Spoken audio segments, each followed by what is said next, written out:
going to talk about a bit of a different topic. I don't know if we had a philosophical crisis. I think as a whole, everyone's having the same crisis. If you're in real estate, you're wondering, do you buy more or do you wait? It's tricky because the deals Are popping up. Oh, they're popping up. There's a lot of people out there that want to sell stuff. Mm-hmm. The problem is, even if you want to buy stuff, I find more and more you're trying to talk yourself into it. Yeah. Right? Like I'm negotiating with myself. And I'm like, well, I mean, I could do this, and if it does this, and blah, blah, blah. And the other tough part is, every single deal you run by financing, the loan to value sucks. Oh, it's terrible. When I was broke, I had rich habits. When I was broke, I had rich habits. Again with the headphones, eh? I love the headphones. Neil Zelensky over here in the army fatigues, looking like he just came out from Desert Storm. I was trying to blend in so you wouldn't see me. I'm getting ready for summer. No sleeves. Yeah, no, it's looking good. It's looking good. Thank you. It's nice forest green on you.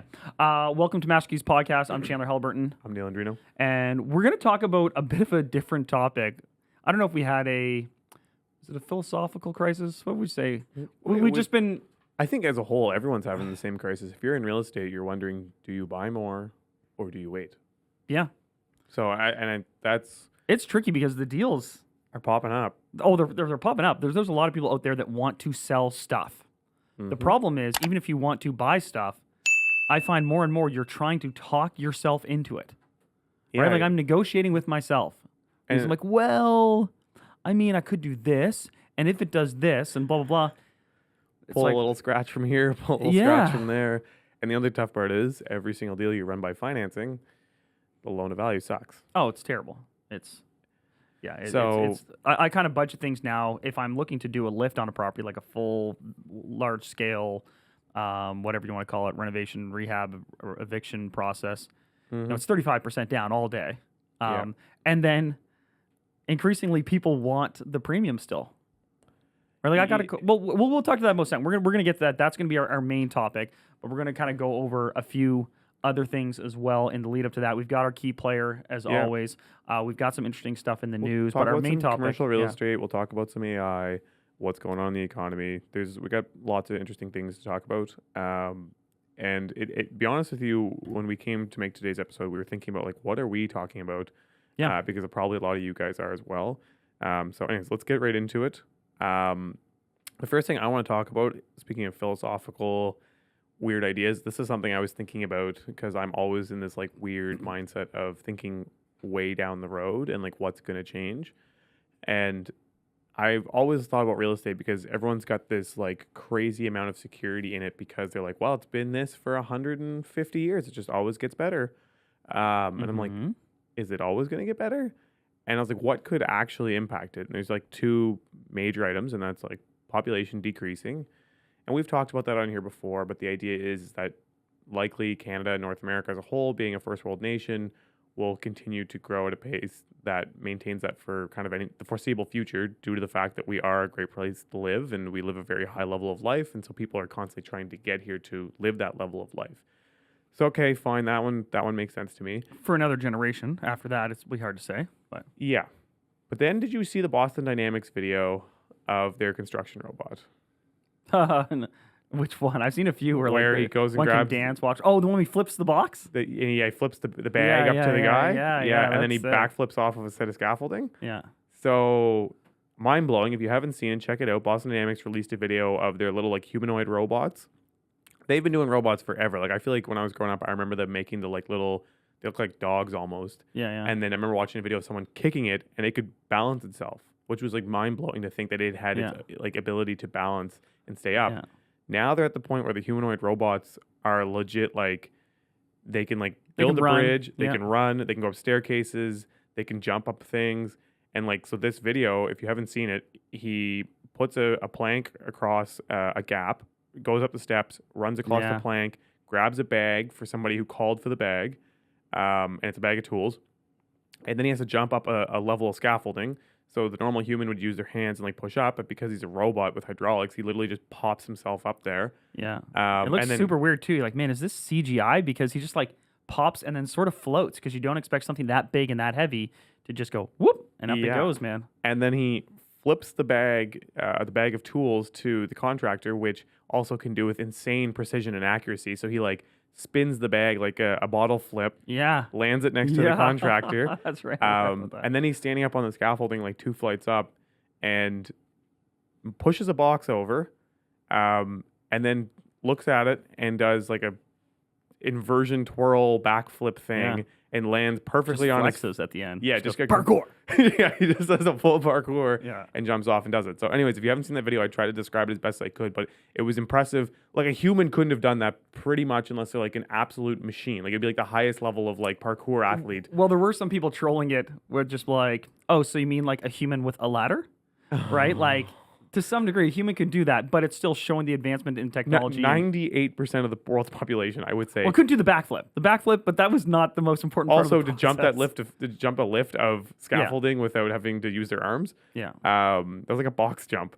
Anyways, or do the flip with the bag of tools and land it. Anyways, so we'll say that. But my bigger point was I saw that and I was like, shit, man, like they're probably not that far off from getting to the point where they can actually do construction things. Like I say construction things like construction trades or like building concrete tasks, framing, all that'd be amazing. concrete framing or like carrying a lot of materials.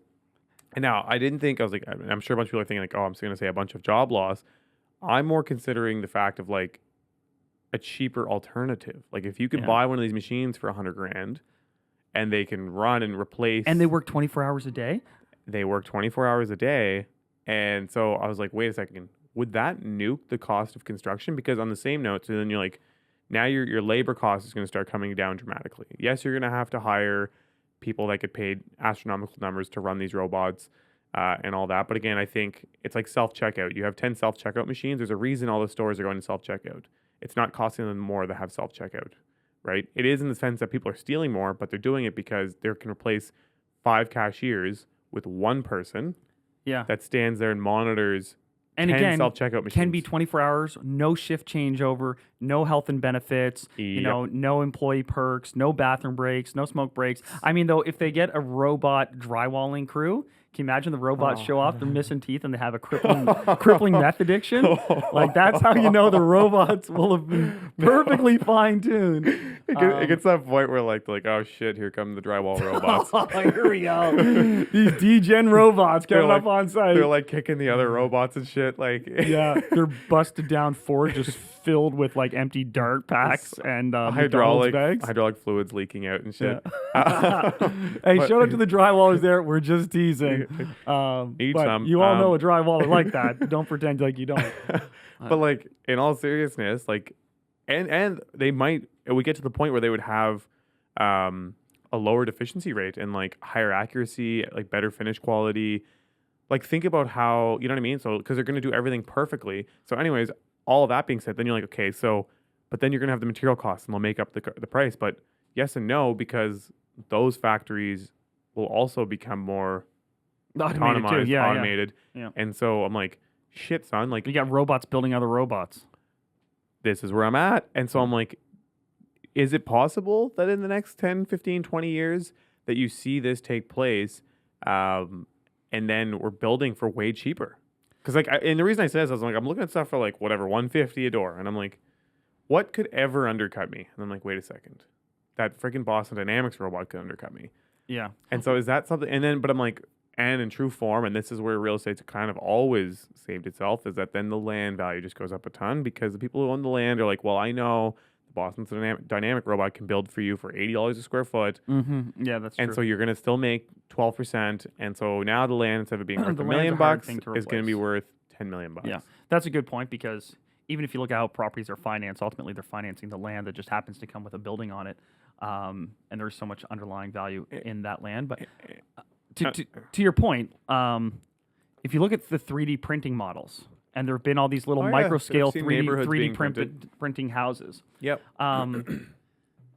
Again, lots of material costs that go into it in the sense that whatever that is that they're spewing out, like there's a lot of it, but it runs 24 hours a day. So you're watching like this is gonna take forever, but then when you realize it's 24 hours a day, so just inherently they are 3 times as many work hours in the day and with no breaks. And these robots could do the same thing. Like you could set up a casting company or whatever it is, and provided they don't have any, out of the ordinary noise issues, they could work 24 hours a day with no complaints from neighbors because they could also work in the dark, which sounds crazy, but there's a couple reasons that they stop work They don't sites. see. They don't see. They don't see, so it doesn't matter. I mean, they probably do have some. They have sensors and stuff, but like, yeah, it's so some of the issues, like why work sites have to stop at a certain time, it's light pollution and noise pollution. These robots could just be working there 24 hours a day. that would be so sketchy. Be kind of cool. This is where I'm like, Well, a bunch of drunk kids utopian. would climb up there and mess with your robots would be the issue. Well, and then those drywall robots would just beat the shit out of kids. Well, you just get a couple security robots. This is that would be kind of cool. Like at nighttime to be like walking down a street and you walk past a construction site and all you hear is kind of the whizzing of like electric motors and stuff. And you look over and they're just like Robots are building a house for something. robots are just building a house. This is very timely because I went to Jet Sushi over in Dartmouth the other day. Oh, I've seen this. I haven't and the been little there. robot delivers your sushi to How your is table. that? It was amazing. Really? Yeah, it was so good. Well, so what'd you do? You had an iPad. You ordered your food. Yeah, you had an iPad. You select everything. Order. Obviously, there's a chef back there making it. But they essentially the robot has 5 layers. like trays. And then each has like a tray that can be put on there. So basically, the server's job or someone at the line when the food's coming out places the food on the trays. Yeah. And then the robot knows what tray goes to which table and just drives around like a Roomba, comes to your table, and it'll highlight which tray is yours. You take it off. As soon as you've taken it off, boom, it's gone to the next table. And it just goes around and around. Now, having said that, they were fully staffed, right? There was a lot of people still They're there. just And integrating there's the- some things that didn't come out with the robot, and drinks and cutlery and all these things. But there's only He's one not robot. allowed to serve liquor. I don't know if he just was a little spilly, but no, I think it's because the trays were so like shallow depth, like it wouldn't have the height for the drink or anything. But they just had one robot, and there's obviously the novelty to it. Like my kids loved it; they're like, "This is amazing." I think this sounds sick. It had like a little cat face, and yeah, it was super cool. But there just Was there any lines on the ground? Like, was there like tape lines Nope. that it used? So there was nothing on the No. floor that indicated no. it just free form drove around. No, So I'm they not sure if there's maybe pre-programmed something it. under the table or if they pre-programmed it. Because I know with a lot of the there's already been this technology for a long time, but with 3D printing, like it gets set its course and it just goes that course. So you could kind of map out the You could say layout of the table property. 6 Like and you so, know the provided layout. you don't move a table and get in its way, it knows its route. Period. How did it handle like people walking around? Honestly, it would just stop, and then when the person moved, off it would go. I saw it like 1 or 2 times that it kind of got stuck in a weird spot, and it had to do with like a booth close to a table when the server was there talking to them, and it got stuck, and then she'd press a button, and it just reset, and off it would go. Interesting. Yeah, it was also pretty good food. Yeah, was it? Yeah, it was good. Maybe I'll go today. Yeah. I feel like this is like what a lot of companies are doing, and I think what they're doing with whatever company makes those machines is they're collecting data and building out the system and finding where the points. Like they probably have a thing in there where every time that button gets clicked, they save that like last 100% 10 it learns. minutes, Yeah. and then it learns off of those. Yeah. Those points. So, and that's my final thing I'm going to add to this whole Boston Dynamics. We're going to be able to build real estate for $30K a door. Beautiful units. Still need the materials. But But if they do all the mining and the tree cutting, and then they actually manufacture it for you, and a Tesla Semi drives it to the factory autonomously for you. that'd be sick. That being said, all that tech If- is going to cost so much that it's still going to be very expensive. But this whole idea that AI is being released into the world, machine learning is taking place at a higher level, like those things, I think everyone's like freaking out, like, is it going to take over the world? We're going to have an iRobot scenario. But I think the one thing that I'm excited about is if it does get to a point where those technologies can help technology advance at a faster pace. So like the idea that AI can advance our technologies way quicker. Like if you let AI go off with a Boston Dynamics robot, I feel like the progress that the team of Boston Dynamics has made will expedite. And I'm sure they're already implementing it in certain ways, but as it gets better and better, the pace should get even faster. And so that's why I'm like, this might actually happen a lot quicker than we think, because we're like, well, it's taken 20 years to go from a dog robot to this humanoid. But I feel like that humanoid only maybe 5 to 7 years ago was barely like walking around, and now it's already doing backflips. Yeah, and- if you look like how quickly we went from like steam engine technology to putting someone on the moon, like Yeah. it's crazy how quick that was. So it's easy to imagine something similar in this kind of sector. Let's just change lanes really abruptly, if that's all you've got to say on that, because I wanted to highlight a couple things. Because Hit me. I know we've talked about inflation, but has been the major story for going on 18 months now. Yep. And I mentioned that month count for a specific reason. Canadian inflation for last month, the numbers just came out. That's so coming up for February. It is down to 5.2%, which you may remember we went from 6.2 in December to 5.9 in January, and now 5.2 for February. It's fantastic. That's really good. That is really good. It is also the lowest it's been since January of last year. So we are now effectively at the same inflation rate, 5.2%, as we were before the biggest of the run-ups and before the rate jacking that ensued shortly thereafter. It also, one of the things we were talking about at length months ago was how long it takes for these interest rate hikes to trickle down through the economy. Yeah, so now we're feeling and we them. started making hikes initially, I think, in March of last year. I'd have to, really think about the first rate hike last year. But we said at the time, it's going to take 12 to 18 months to really feel the effects of those and to see how that trickles throughout the economy. And here we are a year later, and inflation is coming back down to at least some sort of, I don't want to say palatable, but like it's stomachable, 5.2%. If we continue on this trajectory, we're going to be in the 4s after this month. So that's not that far off the target inflation rate, which is 2 to 3%. Right? We like to keep inflation between 2 and 3% is sort of the target. So it also gives a high level of confidence that the Bank of Canada is not going to increase rates. Yep. That's good because there's a lot of pressure in the States to also now not increase rates given everything that's going down there with a second bank since we last talked going under as well. So this is good news. This is very good news. The underlying thing, of course, is that food prices are way up, and there's going to have to be some reckoning in the food market. There's a lot of reasons why, but as these, it'll be really interesting when the, big food grocer suppliers release their quarterly earnings for this first quarter of this year, how people respond to that, because I think there's going to be some angry people when their profits are going to remain unchanged or, if anything, increased while food prices go up and everyone's kind of really struggling. However, they're so smart, they can move debt around on paper really easily. I'm sure they can find some risk of spoilage or default or whatever and move these hypothetical losses onto their ledgers to keep their net earnings down. But they also have shareholder pressure to increase value. So I don't know, man. But if those earnings are up and they made bigger profits for Q1, and people are going to be pissed, man, because at this point, groceries are the only thing. Q4, they blew it out of the water. Yeah. So yeah. It's weird. Don't you think it's odd that we don't hear more about that? Like all the things that people are angry about, everything that people are angry about. I feel like it keeps coming out and then it just kind of gets nuked. Like I see it for a second and then it goes away. Also, I remember No Name, I talked about how they were going to do a price freeze at the highest prices ever, and it was like, what the hell? Yeah. Did they cancel the price freeze? Because some shit definitely went up in price that I've been buying. Like I was there picking up some stuff and I was like, wait a second. I was like, that was not...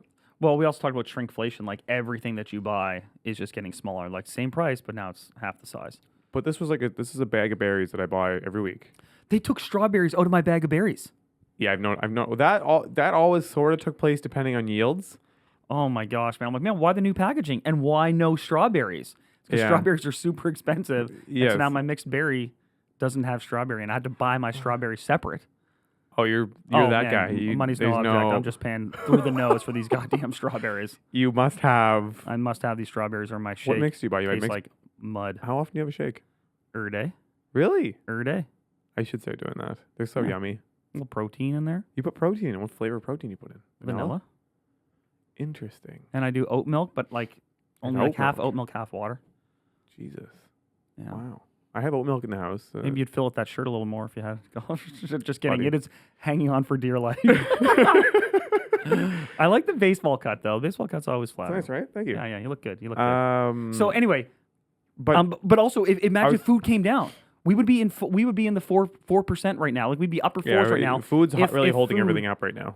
Yeah. Stop eating, everybody. If you guys could just chill out on the purchasing of food. Yeah.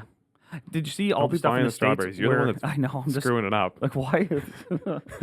We got a market driver over 98% of the people have slowed down on purchasing. Chandler has increased. But They actually were closing a bunch of places in the States and hiring more and more security guards because the theft. Well, that's been and I've seen that insane here on these too. places. All the stores have put in like the superstore here has gates when you walk in now, gates at the self checkout, and then gates at the exit, and Yeah. there's people everywhere. Yeah.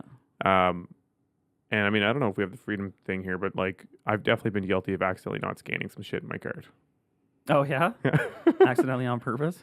I was a university student. Sometimes you need Mr. Noodles. It's Great song by Ghetto Sox called Steal from Walmart. And it my is about God. stealing from Walmart. I'm surprised grocery stores don't follow the same thing. So real estate, like for big real estate, a majority of the real estate that's owned in Canada, it's in REITs, and the REITs follow a very strict set of rules. They're only allowed to make a certain amount of a return, basically, and they have to pass it out to their shareholders. Mm-hmm. And so that's why I think on average, a lot of times too, you'll see that they actually have more affordable units than sometimes in their properties, just because they're not as incentivized and they're not like too. Because they pay out dividends? Is that how They it have works? to pay out Okay. all of it in dividends. They can only keep a certain rate. I'm surprised they haven't done that with food and groceries to help put a little bit of a slowdown on it, where it's like you guys can only make X amount of dollars. Totally.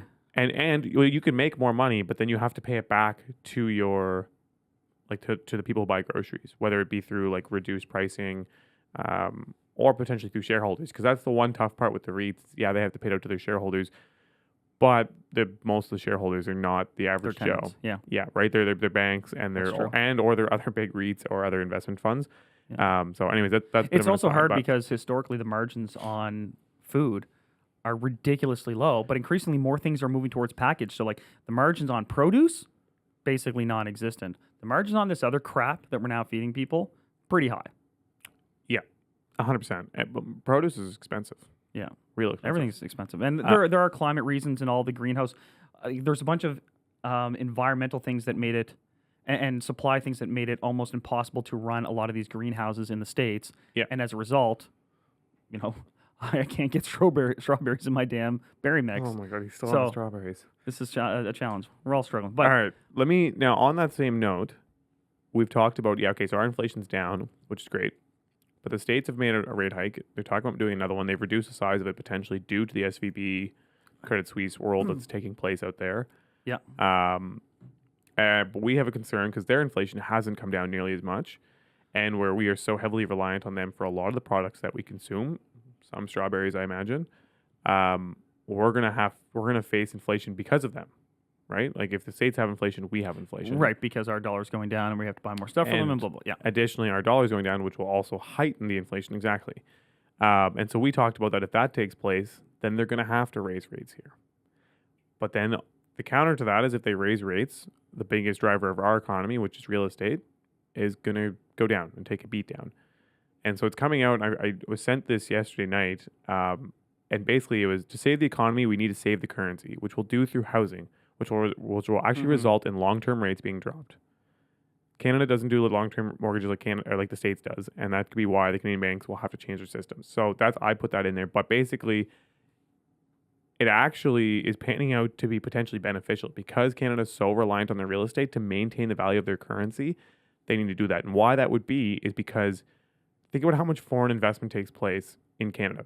So they have to buy Canadian dollars Right. and Yeah. hold Canadian dollars, right? It's like any other investment. If you look at it like that, you want people to buy your dollar, Right. right? And so if our real estate goes to shit, usually that means that, or if our currency goes to shit, people will buy a bunch more of our currency, potentially if they see an opportunity to go up from there. Yeah. And so that's what they're trying to incentivize here by saying, look, we don't necessarily want to hit the rates any harder, and we're going to try and make long-term rates really good, which will stabilize our real estate market, which should incentivize at this point in time more people to invest in the Canadian dollar and to then ultimately buy Canadian real But estate isn't that as well. counterintuitive to this foreign buyer ban that they did? It is, and that's why I don't know if it'll end up sticking around or not. And potentially they don't. Maybe they're looking for people within Canada, which I don't understand how it's going to work. Well, here's another angle: is the foreign buyer ban I think is a it way to might say, be hey, just- you can't just dip your toes here. You got to bring the money over for real. Yeah, And whether or not you have to set up a shell company to do it, whatever, you're going to bring the money fully here because we're going to tax you on it. yeah, If I kind of understand that logic to some degree. Like if you're going to come here all the way, pay us tax dollars and stuff like that.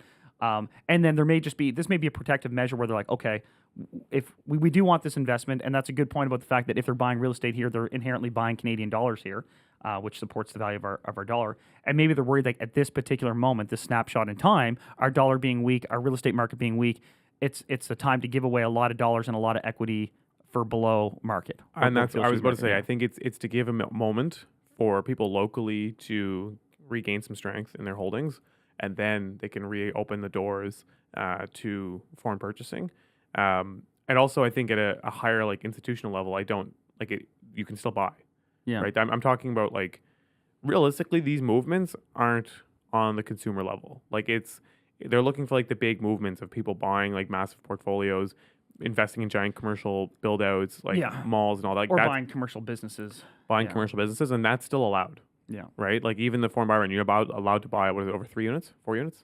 Yeah. Yeah. So realistically, like that still takes place as a whole. And I think they're trying to just protect the average Canadian to be able to buy a home.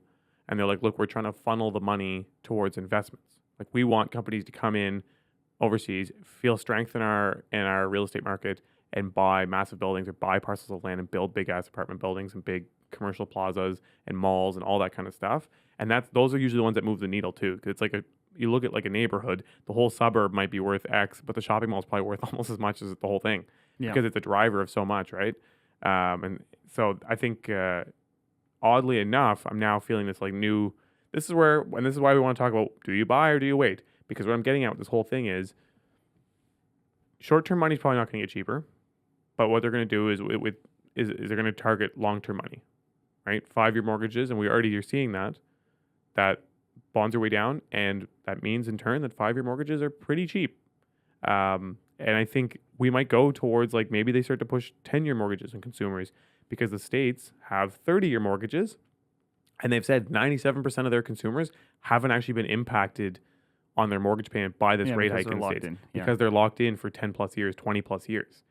And so it actually worked out really good, but ultimately that's why they're also still having more inflation because people aren't feeling it, right? Our inflation got curbed really quickly because everyone's mortgage payment went up right away. Feeling it, versus they didn't feel it, and more it's the businesses that are slowing down, and then eventually it's trickling through.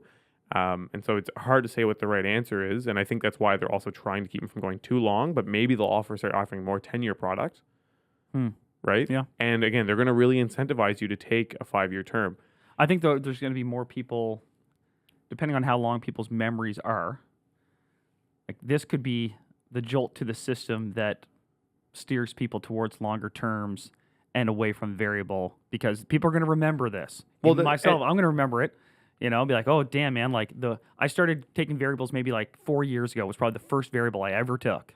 And it was a good 2.5 years. Yeah. And now it's been a shit 12 months.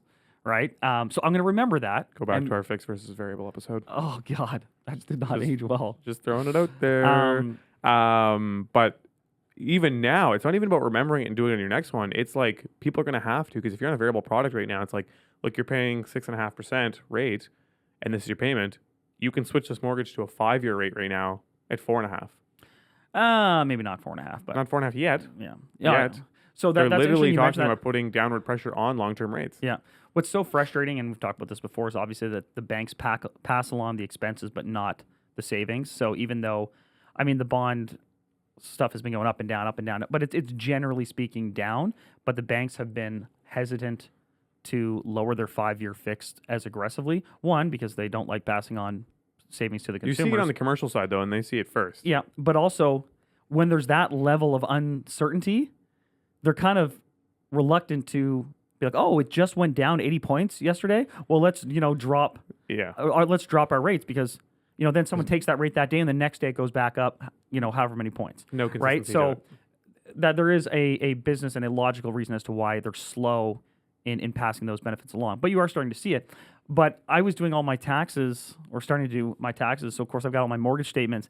And, man, I've got these mortgage statements where it shows your rate on January 1st. It was like 2%. Your rate now, 6%. No. And to stare at that and be like, God damn, what a ride.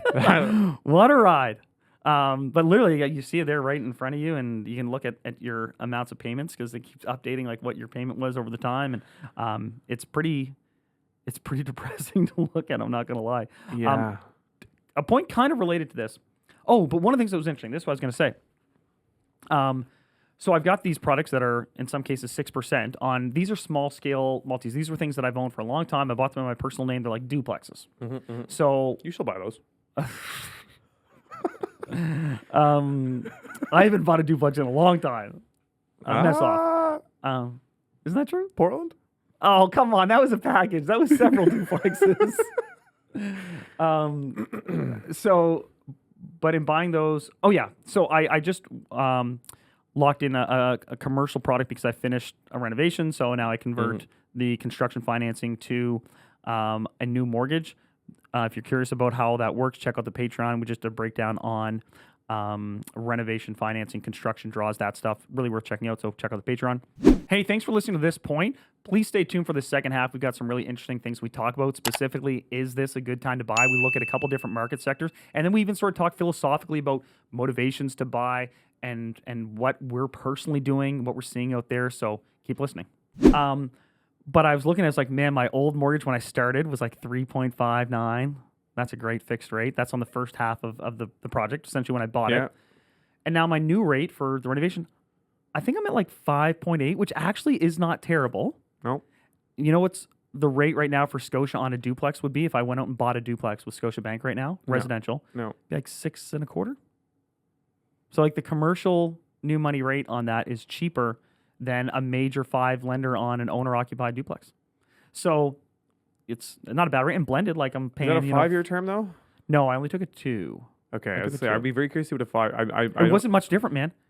I think it was like I could do a 1 year at like 5.79, a 2 year at 5.89, a 3 year 5.99, a 5 at 6.1. Like, you know, like they were close. And this is where some of the private banks have value, right? Like right now, it's like Quest Mortgage 4.59%, Laurentian Bank 4.79%. But is this for like duplexes and stuff on occupied, or are those commercial rates? Those are residential rates. Yeah. So, but there's always asterisks on those. Like part of the reason Scotia One is there is they charge a 50-point premium for it being a rental property. So they would probably have something similar, 50-point premium. They may not have purchase plus improvements, blah blah. But in whatever. general, the private banks are cheaper. Yeah. But again, then the concern with private banks is you have the SVBs and the Credit Suisse situations, and also we gloss over this. I was listening to the episode the other day because I'm weird and I listen to our own episodes. No, that's good. How do you improve? One of the things we glossed over was like, oh yeah, and other banks invest in those banks. And we just kept talking. It's like, that's pretty material in the sense that like bigger banks invest in these smaller banks. And so that sort of damage headed upward is relevant. And I'm not saying these small banks in Canada necessarily had exposure to Silicon Valley or Signature, but they are more exposed and there's a lot of intertwining. There's a lot of cross-pollination between these banks, especially in the States, and that's why there's a bit more concern that the buck won't just stop with these two banks. And exactly. That's where a run on banks kind of takes place. That's how that happens. And again, at a high level, I think we talked about it last time, but for those of you, I'm sure everyone's hearing SVB and Credit Suisse in the news because of everything that's going on. Credit Suisse is getting bailed out as well, right, through a purchase. It's on a very basic level. It's the deposits that you put into these banks, they then use to go out and invest. They make whatever types of investments. And it's all good in the hood as long as you don't call for it all back, right? And even sometimes if you do, it's fine because if the market's up, which it's been for the last whatever amount of years, it was okay to do so, right? Or like the start of COVID, it was a blip. So it wasn't so long that people started pulling their money and so they were able to get through it. And then following that immediately, there was this huge growth period. And so you said, okay, I want my $1 million back. They could sell whatever investment they had for probably more than $1 million. And so it's no big deal. They still take in a profit. They're more just focused on how much profit they can make. But then now on the flip side, as things have gone the opposite direction and they're going down, when you call for your $1 million, they might have to sell that investment for $800,000. And so now they're realizing a loss of $200,000. That doesn't show well on a bank statement, right? Mm-hmm. Like when they have when they have to post their profits, their earnings, and people are seeing that, then they're like, oh shit, why did they hit a loss on that? And like, oh, wait a second, that's an investment that is 25% of their portfolio. Oh shit. So then now people are like, I don't really want to be held in this bank for two reasons. They're like, as an investor, like you're holding stock in that bank, you are holding stock in that bank, not because you're just like, oh, I love SVB so much. You're doing it because I'm like, I want to make a return on SVB. Well, SVB is losing money now because they're having to dole out sell some investments to pay out. So I'm going to pull my money too. And Which so is then what a lot of their executives did. Exactly. And so, yeah, it's true. And so that's what you start happening is everyone starts pulling their money out, not simply even just like because it's fear, but it's also the aspect of just like it's not a great place to get a return, or like the savings accounts aren't paying out as much as they were before. And then they're no longer, their borrowing profile as a bank gets crushed. So they can't borrow at preferred rates and all these things. Yeah. And so then it runs down from there. And then it goes to the next bank because it's like, oh shit, this next bank had a 10% stake in that current bank. And people will see that. And there's, again, it usually starts with the investors because like hedge funds and that, they're looking into literally exactly what these banks are holding. The average, again, residential consumer, I don't think is looking through those things. Correct me if I'm wrong, but it starts with those investors. And then once it hits the news that it's like, oh, JP Morgan sold $1 billion worth of holdings of this bank. And then the average person's like, oh, hell no. And they want to sell theirs. And it kind of runs off from there. So again, just to give you guys a high level idea, because I think a lot of times I see these articles and you're like, oh shit, these banks are falling, but what's going on? I think that kind of helps it make sense of it all. Now, again, what took place is they're getting bailed out. So money, basically the government's reprinting money and bailing them out to help show signs of strength and keep the faith in the market as a whole. And to avoid having huge losses everywhere else. So people who have deposits and stuff like that are getting those covered to ensure that sentiment isn't completely lost. But again, if a run goes, it's going to be difficult for them to bail everybody out because then we're in the same spot where they've just pumped a shitload of money into the market. And again, like you want inflation to do this, like, or you want these rate hikes to do this. You want them to break some things, and then everyone is a little tighter with their money and blah, blah. But then you realize, oh yeah, this has real world consequences. And it's ironic that some things are too big to fail, but then the average person out there is, too small to be cared about in a lot of ways. But on that note, because this all ties together, you may remember we talked about this really briefly, that last month, the average home price in Canada actually ticked up a little bit month over month. It was a tiny amount. I think it was up $7,000 or something like that across the country, which is relatively flat. Less than 1%. Yeah. Right.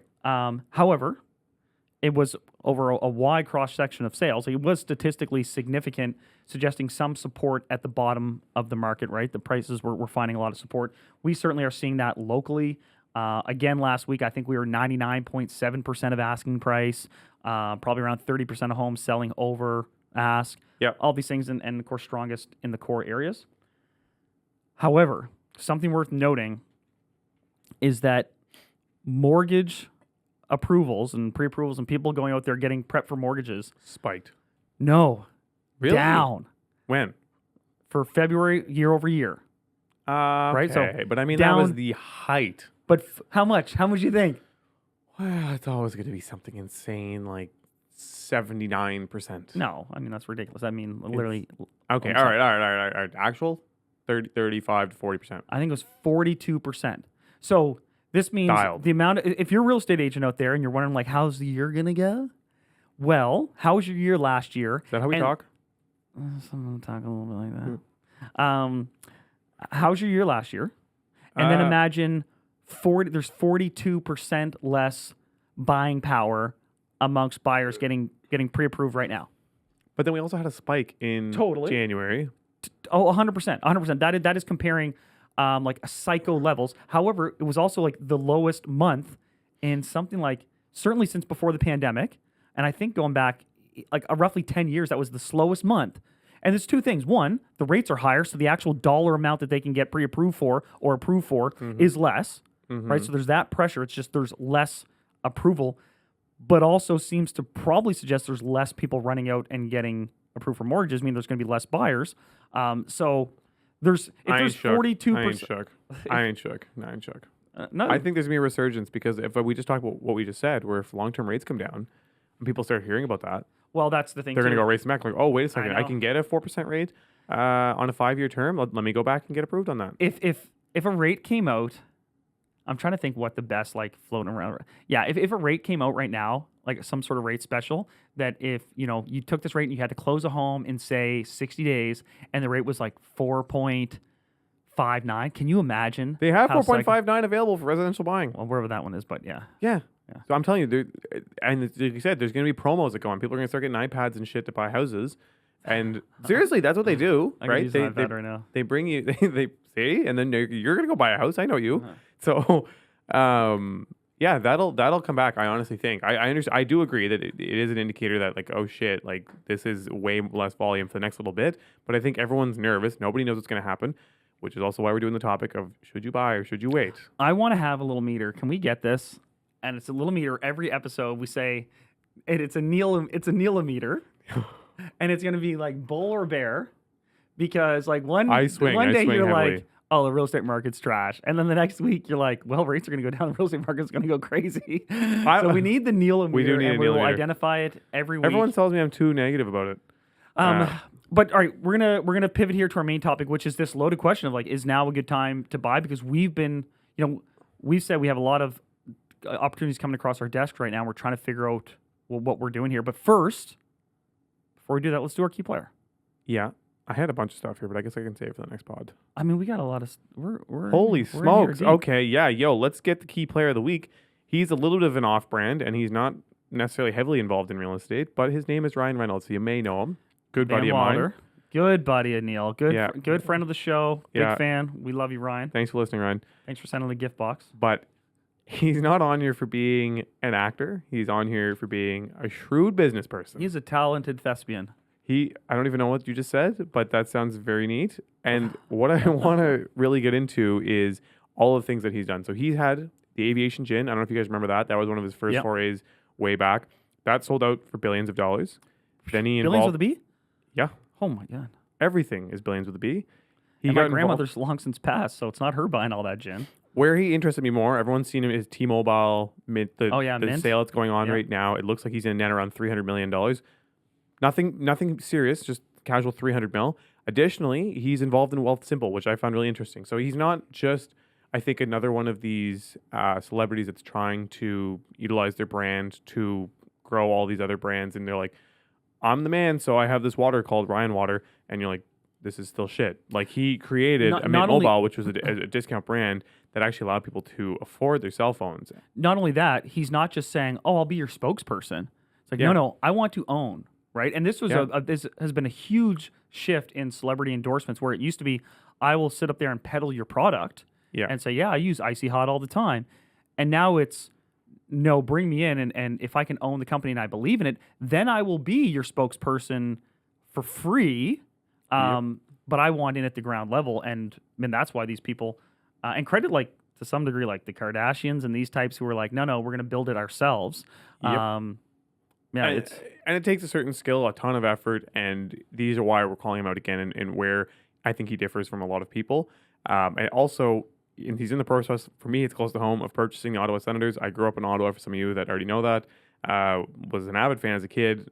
Don't follow it much anymore, but I think it'd be super cool to have someone like that involved, because based on his track record of success, it would be a really neat project for him. And I've already heard they're talking about moving the stadium to a more downtown location, so that's amazing. He also has his Maximum Effort Studio, which is a workout studio network, and he's partnered with Fubo TV to help grow that as well. So Fubo TV? Fubo? Okay. I don't even know how to say it. But anyways, he's our key player of the week, and I think it's a good reminder that real estate's not the only way. It's a very great way to make money, but I think this is a reminder that there's a ton of other opportunities out there, but you need to commit yourself to them. And did you mention he owns that British football team too?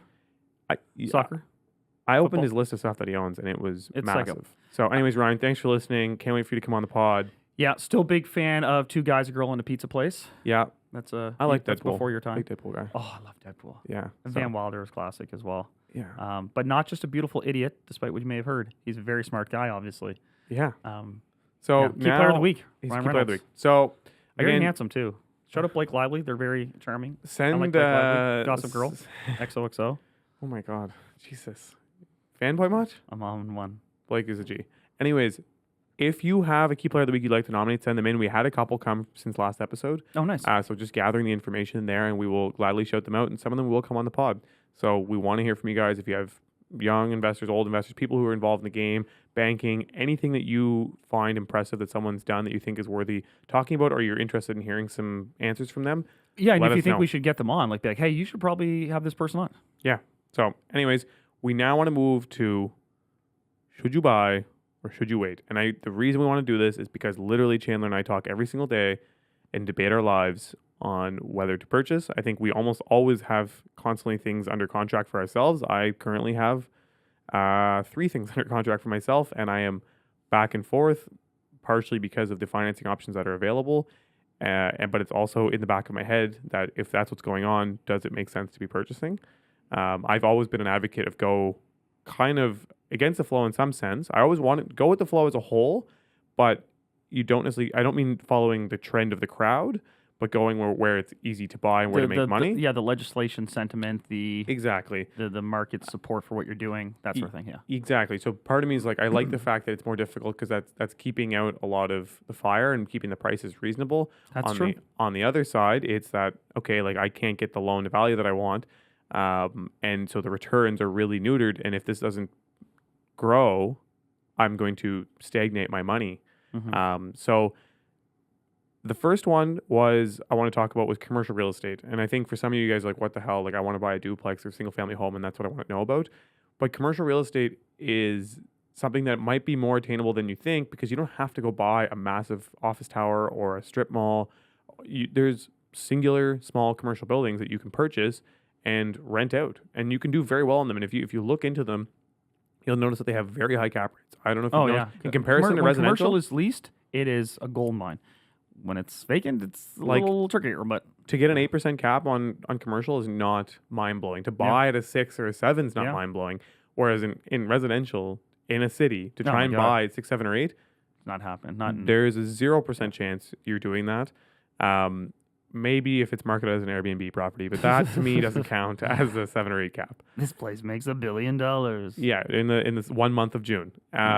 So the bigger, so the thought with me on commercial right now, because I've been looking at that a lot, is the 2 items is obviously you have to be able to get a lift. You want to get a lift. And so how do you do that? Especially where rates are up and most businesses are getting beat down. Well, I think it's interesting that a lot are coming on. And I'm like, will you be able to make rate hikes, and will there be demand for more square footage if a lot of businesses are looking to downsize, unable to get the money that they need, and as a whole, consumer spending's down, so they're just doing less business? Well, this is the gift and curse of commercial leasing, is that a lot of it is triple net, and without going into too much detail, anyone who's not familiar with triple net leasing, basically it's like the tenant pays for everything. And I don't mean like they just pay for their utilities. I mean they pay for everything. They pay to plow the driveway. They pay the taxes on the building. They pay the insurance on the building. You know, some kid breaks the window. They're paying for that. The roof blows off in a storm. They're paying for that. They pay for everything. That's called a triple net lease. And one of the things that you've probably seen here locally, that they're passing down these big property tax increases that are, I think, on the average commercial one is like up like $2,000. Like it's insane. It's significant. Yeah. On triple net leases, those are going direct to the tenant. So as a landlord, it's all great. You're like, oh, my costs actually aren't changing that much. But if your tenants' costs go through the roof, they may not be able to be in that place anymore. And that's kind of the risk in this particular scenario. Like, it's good when the times are good, but it can get bad in a hurry if your tenant, can't make those payments. Then you have a vacant space and you're trying to market at a time where businesses are a little tight with their cash. They know their own expenses are going to be really high. And you just got all these updated bills you need to show them. Be like, yeah, so this is what the property tax is, and you're going to be paying that. This is what the insurance is. You're going to be paying that.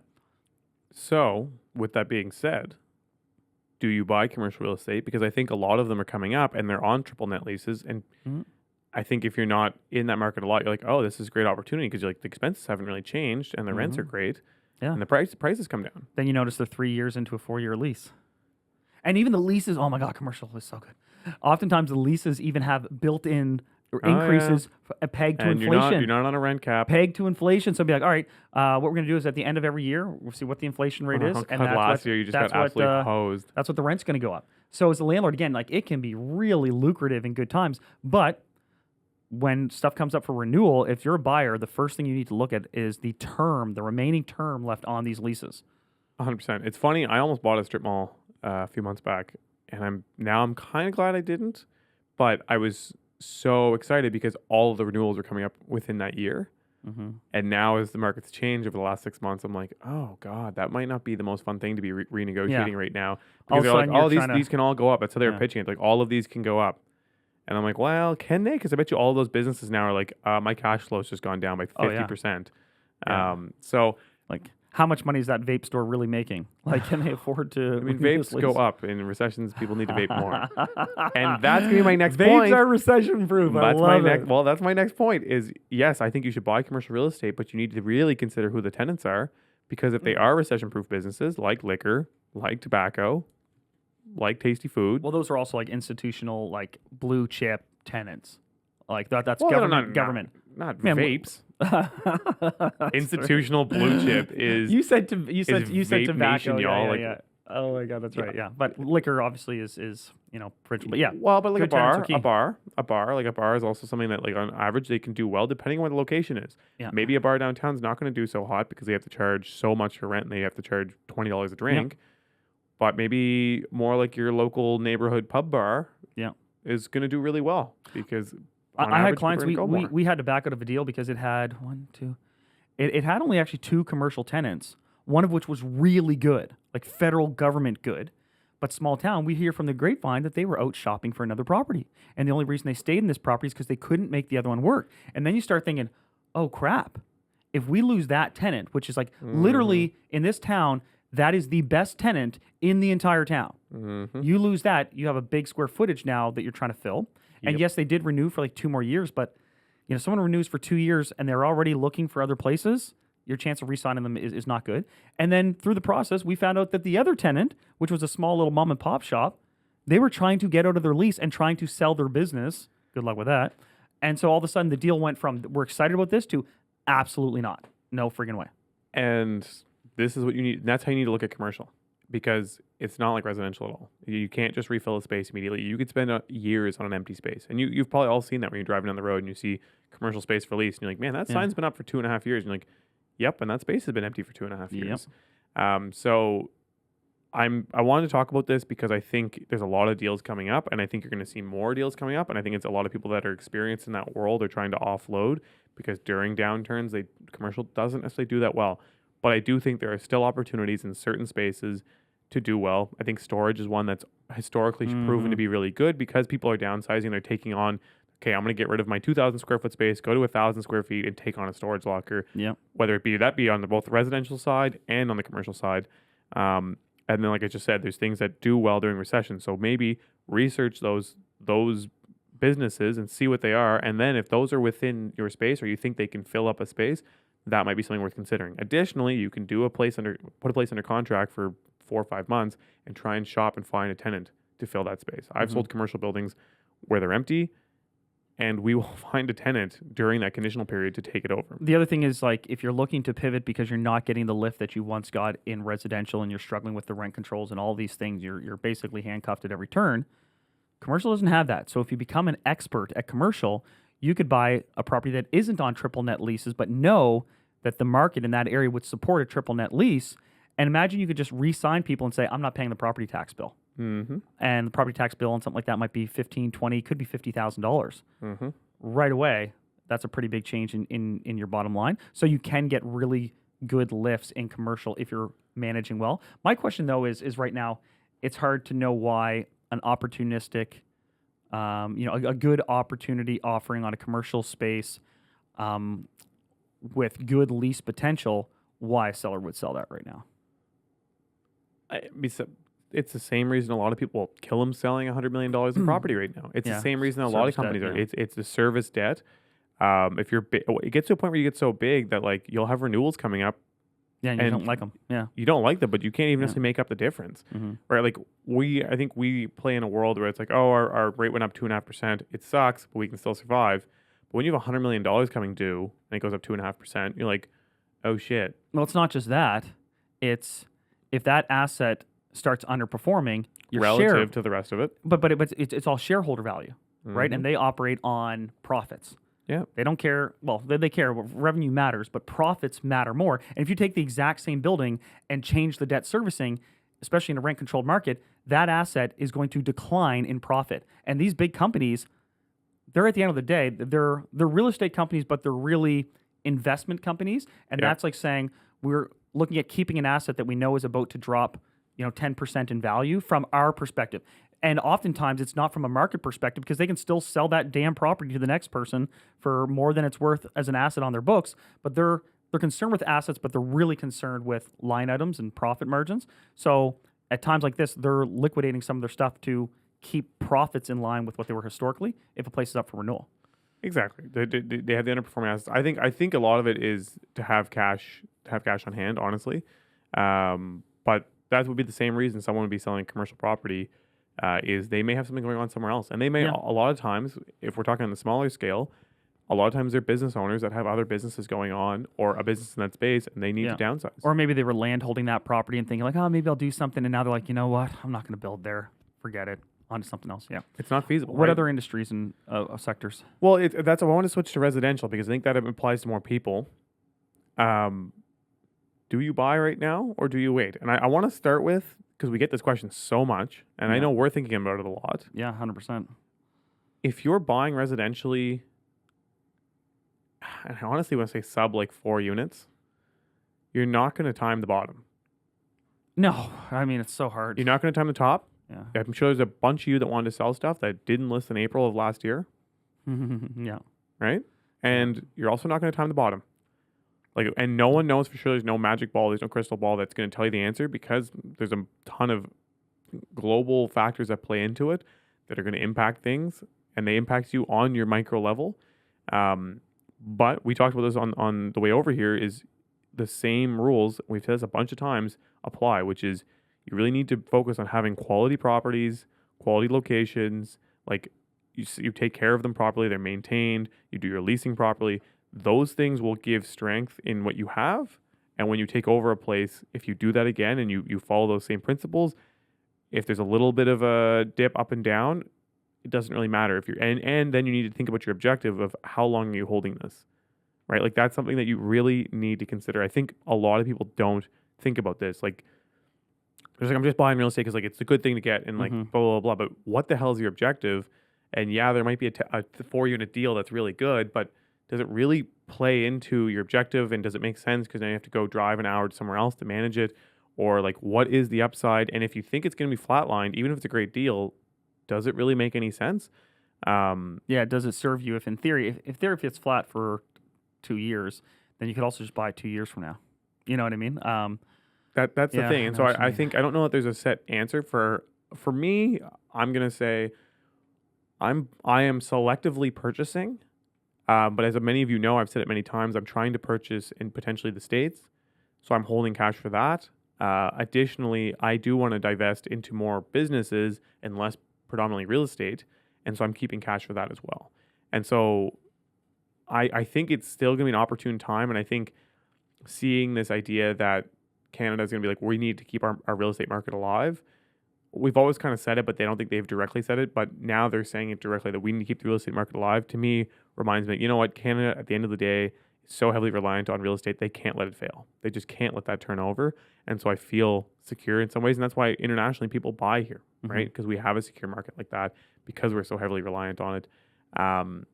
So I think buying like a single family, duplex, whatever it is, I don't think you can time the bottom. If the numbers make sense right now, I don't think it's a bad idea. I do think to hedge your bets and to watch your own back, this is, again, where a fixed term can make a lot of sense. Because then you know what? If I take a 3-year fixed term and it makes money right now, you know you're going to be making money for the next 3 years. Yeah. Right? And so then you're comfortable, and we all project that within 3-4 years, we should be in more of a recovery mode where it's, and not recovery, sorry, growth mode. And you'll be back to ticking along. No, not necessarily 20% year over year, but back to what it was of 3 to 5% a year, which is what you should be expecting on real estate. You shouldn't be buying and expecting that you're going to be able to see these massive 20% gains year over year. Like, it's just not going to happen. If you're buying larger apartment complexes with a ton of units, I think you need to be really cautious. And I think you're being forced to be cautious. And I think that's what Chandler and I are facing right now is we find stuff that like, man, this is a great deal. But it was a great deal a year ago because where the rates were. And now we're going in to apply for mortgage. And it's like, man, this is sweet. Like, it's X amount per door. It's got all these units, blah, blah, blah. And the bank's like, yeah, cool, man. 60% loan to value. Okay, you want to go to CMHC? 75% or 80% loan to value. And you're like, wait a second. Do I really want to sign off to CMHC to only get 80% loan to value? Yeah. Right? Like, now I have to follow all these rules that are for in 10 place. years. And for 10 years. Say, yeah. Exactly. So these are... And so the bank is almost doing the risk mitigation for you. But I think that's also an indicator that right now, if you're going to buy something, make sure it's really good, because you only have so much, unless you have infinite cash, there's only so much cash to go around. And so you got to make really shrewd decisions on what you buy, because it's not going to be the days of you put down your down payment and then immediately you can try and like lever against it to go buy something else. It's going to be like, you're going to be able to make a few selective purchases right now. And that might be your cash holding tapped, and there might be nothing left to squeeze. For 3 years. Yeah. Exactly, right? So really think it through, because then you also end up in the Killam shoes. That's part of the reason I think Killam's liquidating. On top of keeping a balance sheet, I don't think they're as concerned on keeping a happy balance sheet. Not in the short term. Because, okay, cool, the stock goes down $3-4. That's not going to absolutely...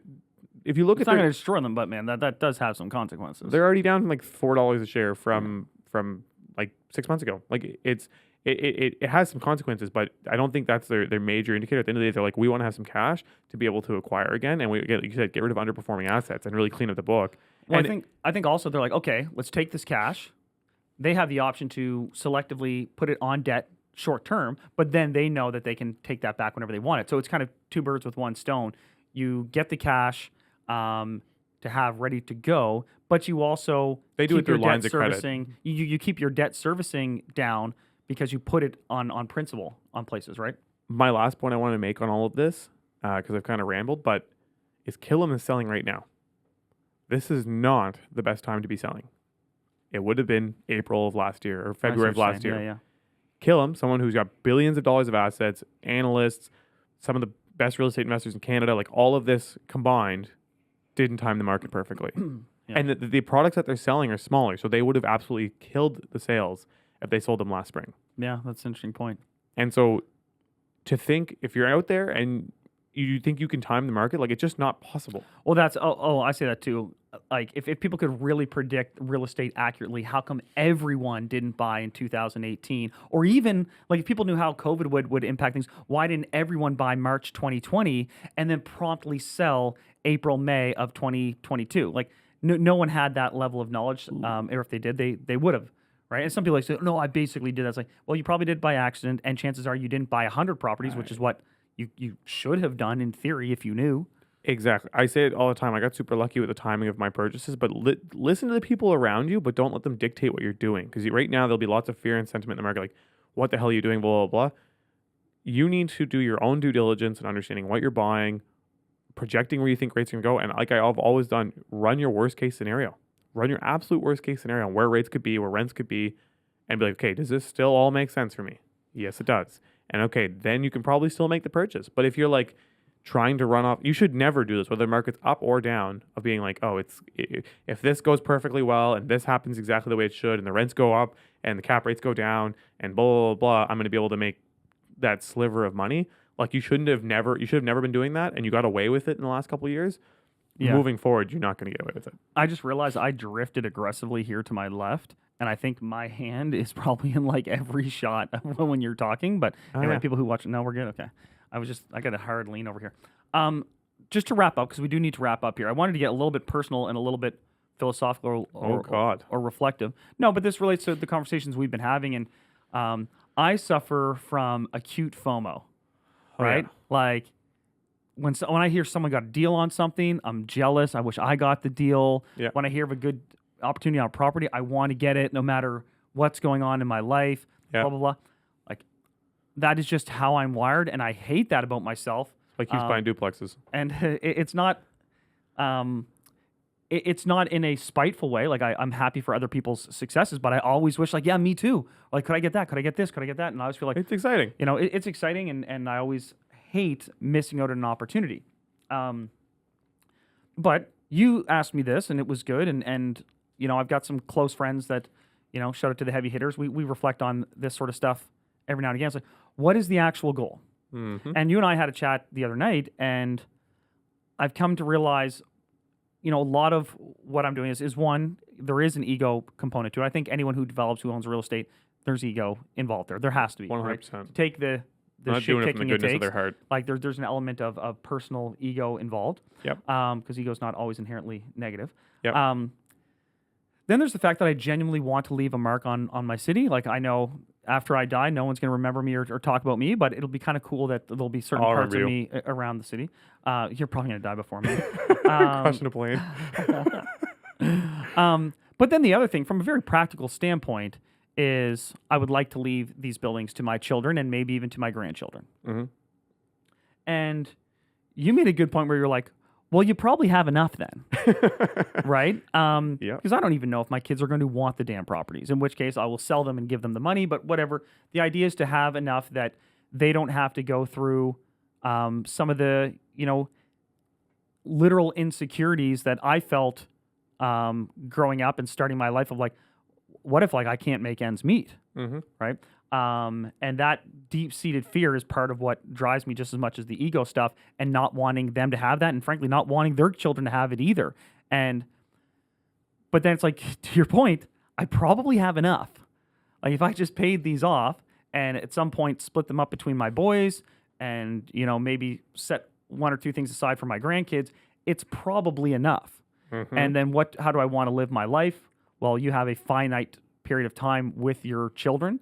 After they turn 17, like your time spent with them drops off a cliff and you then don't really see them anymore. And so maybe I want to spend more of my time with them. And that is hopefully, I know myself, it's probably not going to slow me down, but it makes me consider deals a little bit more differently because we are getting a lot of things across our desk right now, a lot. And I'm like, oh, I want that. I want that too. Well, I don't want to miss out on that one. Like, can you leave me in on this one? Like, I want. And then the question is like, well, to what end? What's the goal here? It's also made me change my outlook a little bit because like, man, do I really want to drop like 1,000 units on them? Like say I pass away, sadly, and they're 27, right? Yeah. Maybe I go young. like, like I'm going to drop 1,000 units on them and say like, here you go. Like that's going to be overwhelming. It's going to be crippling to them. Yeah. Even if I've kind of prep them and all that, and maybe it's too much anyway. So that's made me think a little bit differently about it's not just an investment. Once you get to that amount of units, it's a business, and so you're passing a business down, and it's like any business. Like you hear business owners all the time, like like we've had the restaurant, but kids don't want to run it. Yeah, I'm also at the size right now where I manage everything myself, and if I get much bigger, it's like no. You're gonna, like I've got supers and individual properties that managed in like little kind of patchwork things, but I'm going to need staff. I'm going to need employees. I'm going to need, everything, right? So it has kind of made me stop and think a little bit. And this is the time. This is also when deals are coming up. There's less momentum and pressure of like, okay, the market's hot. You got to buy. Oh my gosh, this is here. Boom, you got to buy that. You're going to flip that, blah, blah, blah. So I guess my takeaway from that in the context of this conversation we're having is to try to every now and again revisit, well, what's the actual goal here? Right? Like, what are you trying to get to? What point are you trying to get to? Are you trying to get 4 rental properties so that you're home? Let's make that the next pod. Okay. We'll make that the next pod. But something to think about here. Something to think about. We're going to make it in the next pod because we are at 70 minutes. Yeah. So thanks for listening, guys. Tune in next time as well because we're going to be going over what the heck the goal is, why you're doing it, and kind of what the consideration is. Because I think that's a really big conversation. Yeah, for sure. Thanks as always for listening, guys. Really appreciate the love and support. Like, follow, subscribe, all that good stuff. And we'll catch you next time. Thanks so much for watching the episode. I hope you enjoyed it. If you did, press like. Don't forget to subscribe. But also check us out on Instagram and TikTok. You can find all the links below. Thanks again for checking us out. Broke, I had rich habits. When I was broke, I had rich habits.